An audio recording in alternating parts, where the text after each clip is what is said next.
Манастира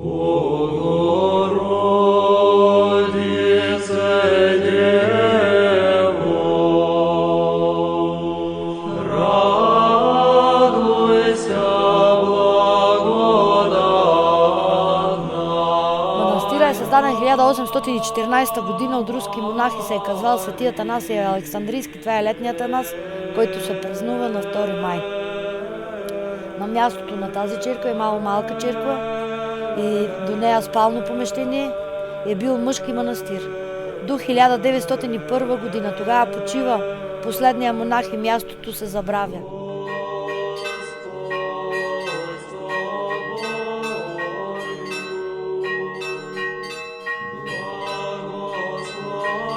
Иконата е създадена като образ и е копие на Атонската Света Богородица 1724 година.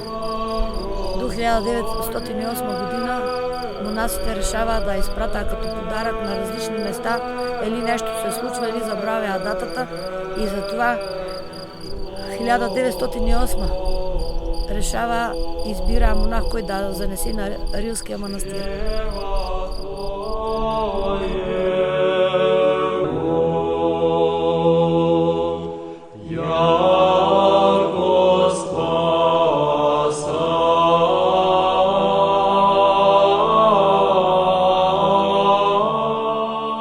В едната посока за 2 месеца приблизително пристига, като се тръгна от Атон за Рилския манастир.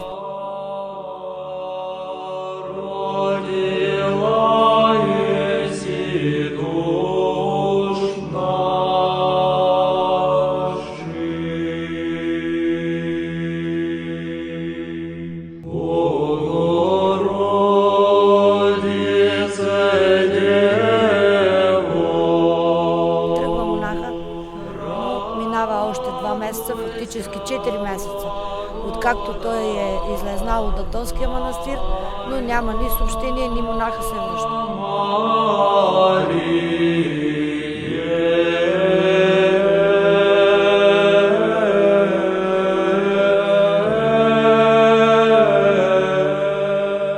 Тогава изпраща втори монах. Втория монах пристига на Рилския манастир, като разбрал, че неговия събрат не е стигнал там на връщане през Рила и Родопите, където е имал на своя път селце, манастирче, влиза, разказва за монаха и за иконата.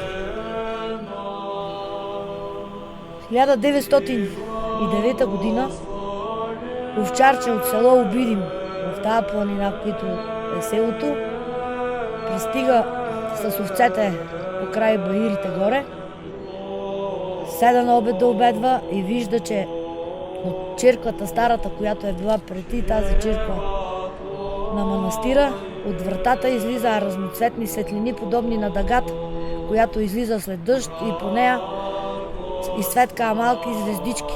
Прибира се вечерта със стадото и споделя с възрастните мъже какво е видял, като там присъства и свещеника.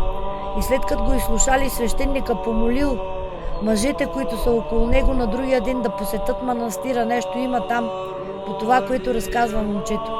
На следващия ден, като пристига тук на манастира, намира монаха с иконата в ръцете, починал пред входа на черквата.